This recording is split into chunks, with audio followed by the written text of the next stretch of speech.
Well, as medical officials continue on the front line of the fight against COVID-19, the need for maintaining blood donation levels remain important.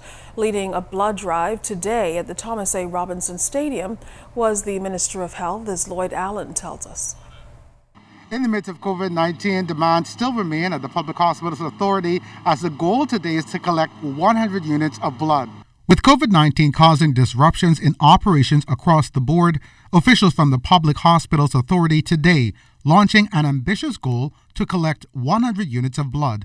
Public Relations Officer at PMH, Thelma Roll Fernander, explains. We would have circulated a registration flyer that had a QR code and a pre-registration link that leads you to a Google form.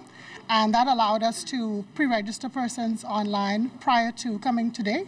Fernanda explained that by 9 a.m. Wednesday, 91 persons had registered for the blood drive and the event had worked well so far with universal precautions in full gear. Coordinator Carlisle Bethel indicated that as donors arrived, the process was made as simple as possible to get them out within about 30 minutes. The first thing that we do is check to see your face mask is on and it's on properly. Then we check your temperature by some of the registered nurses at the door. Once you've passed that stage, they ask you if you have any pre-existing conditions, maybe high blood pressure, things like that. We verified that donors have their appointments, check their ID to make sure that they are who they say they are. When you come on over, we just hand you over the form with your personal information. You fill that out for us. Once you've filled it out, we just make sure that everything is filled out.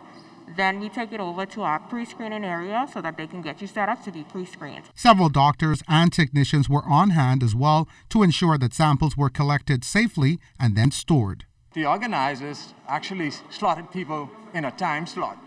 And so if you notice, all of the beds are filled. And so we try to get 6 persons per hour. We can do a little more than that, but we just wanted to space it out and so people won't be waiting around too long. Health Minister, the Honorable Dr. Dwayne Sands, was also at the event to oversee operations, but to also do an important task: donate blood. It's been a number of months, so I'm overdue. But certainly it is critically important in order to manage all of the challenges that we have in hospitals. So whether that's trauma, cancer care, general anemia, obstetric or gynecologic management, it is very, very important. The first successful donor of the day, 57-year-old Stephen Munker, says giving blood regardless of COVID-19 remains an important act of kindness, which ultimately saves lives. 1 pint of blood could save someone's life, so that means a lot to me.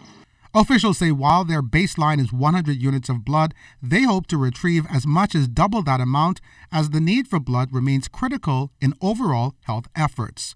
Lloyd Allen, ZNS Network News.